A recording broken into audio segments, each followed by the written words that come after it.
Demolidor Renascido, temporada 2, episódio 5, fomos enganados. E fomos enganados novamente. Tudo nesse episódio. Mas o que será que aconteceu? Eu vou te contar absolutamente tudo agora. Quer saber com todos os detalhes?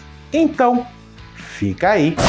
Fala pessoal, eu sou Luciano Teixeira e bora falar do episódio 5 de Demolidor Renascido da temporada 2. Porque assim, no episódio 4, o episódio anterior, foi um episódio realmente insano, tenso, muita coisa acontecendo ao mesmo tempo, grandes revelações, grandes reviravoltas, como a suposta morte da Vanessa naquela luta de boxe que caiu um caco de vidro daquela estatueta, né? Vanessa estaria morta. Já nesse episódio, temos algumas mudanças bem significativas, inclusive no tom do episódio. Enquanto o episódio 4 era mais tenso e mais corrido, esse é um episódio um pouco mais parado. E normalmente a Marvel costuma fazer isso nas suas séries. Faz assim, os episódios vão num crescente, chega num ponto, acontece algo realmente absurdo e no próximo episódio é um pouco mais lento, é um pouco mais de construção e preparação para os episódios finais, para os próximos 3 episódios de Demolidor Renascido, que prometem ser realmente insanos e promete ter um rei do crime completamente insano também e o desfecho de tudo isso e dessa prefeitura do rei do crime. Então, um episódio bacana, tá? Mas, obviamente, em comparação com o 4º episódio, ele cai um pouco, ele é um pouco mais lento, com diversos flashbacks colocados ali. Alguns flashbacks, inclusive, que mostram um pouco antes da primeira temporada de Demolidor, na época da Netflix, tá? Então, a série se desenvolve dessa forma, com o Fogg e o Matt Murdock trabalhando, né, defendendo um cliente, etc. Um cara que era conhecido do próprio Fogg, sabe? Então a gente tem esses flashbacks, o Fogg retorna em flashback, tá? Obviamente, ele tá morto, não tem essa história de que ele se escondeu, etc. Eu acho que isso acaba por aí. É um flashback em que eles pegam um caso em que um cara tava prestes a assinar ali por um crime e tal, e fazer um acordo e ficar entre 3 a 5 anos mais ou menos preso.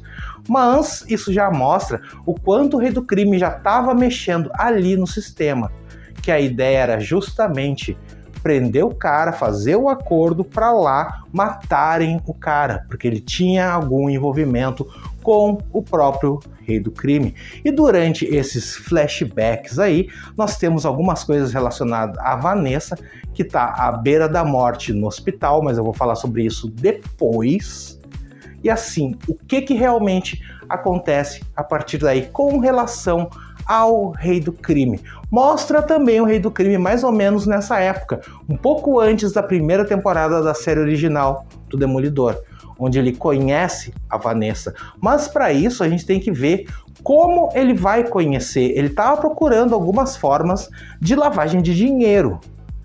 E o Wesley, que era o assessor dele na época, ele fala sobre investir em galerias de arte, que seria algo interessante para ele. E isso mostra também a primeira aparição do Buck fazendo um trabalho pro rei do crime. Trabalho em que Nelson e Murdock já estavam realmente ali trabalhando nisso. E mostra também a questão moral dos 2 advogados ali. O Fogg muito mais preocupado com esse cara que era irmão do amigo de infância dele, um cara que não era legal com ele. Mas mostra isso, o Fogg tendo mais empatia. E o Matt não tendo tanta, assim, sabe? Querendo basicamente se livrar do caso e etc. Nós não temos nada a ver com isso, mas o Fogg vê como um lado pessoal. Talvez até moldando a forma com que o Matt Murdock acaba se envolvendo em diversos casos nas primeiras temporadas de Demolidor, em que ele vai realmente pela questão de pessoas que não teriam ninguém para ser ajudadas. Então isso molda o começo da firma deles e como o Matt Murdock vai começar a agir a partir daí. Dito isso, o Buck é contratado pelo rei do crime para matar esse cara, que foi absolvido. Eles conseguiram achar uma brecha ali, um documento que absolveu o cara. Então, basicamente é isso. Não mostrou o cara sendo morto, etc. Mas mostra a questão do Buck.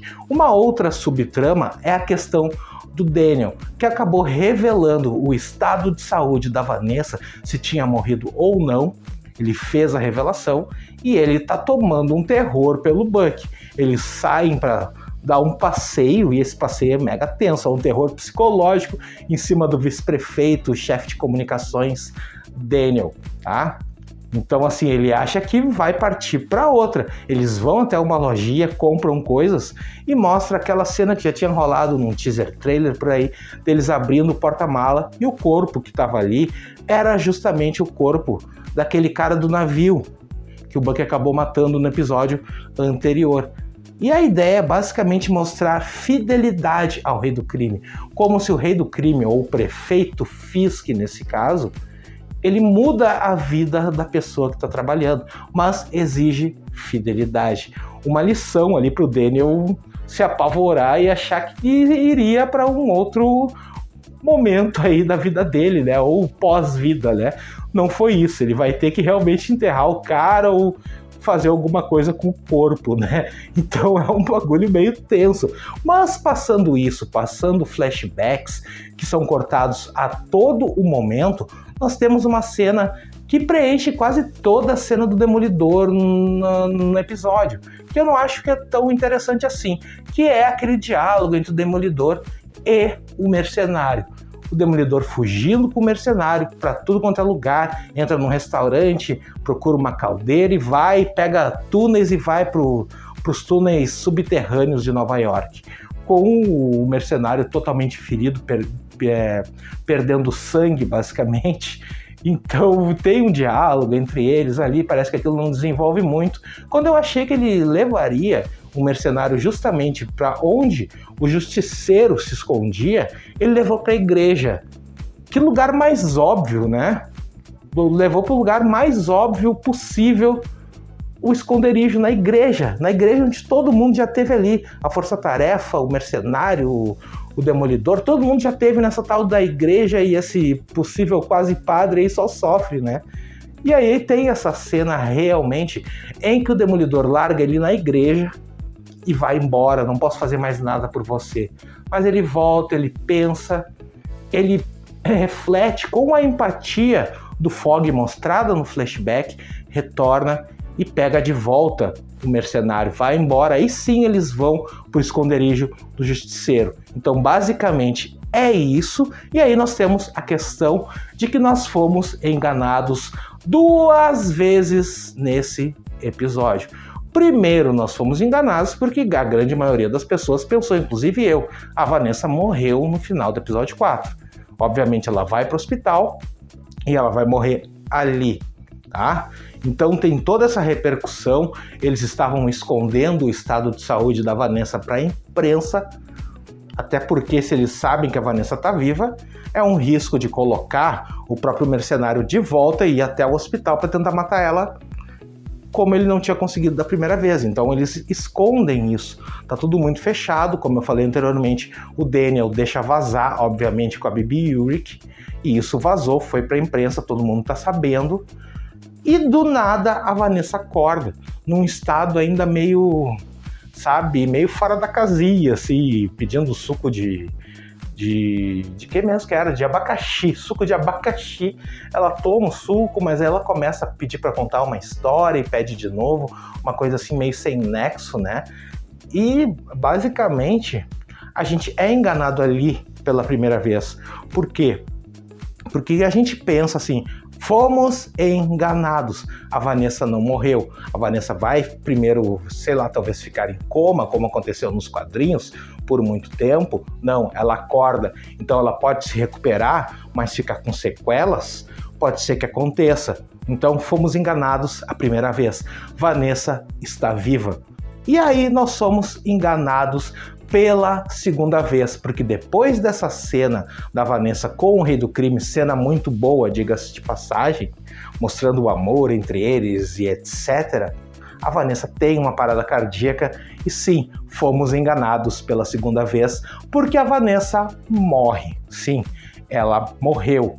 tá? Como todo mundo tinha pensado, como tinham dito, eles só acabaram prolongando a vida da Vanessa por esse episódio todo, para criar toda essa trama aí, que ficou bem interessante, e ela acabou morrendo.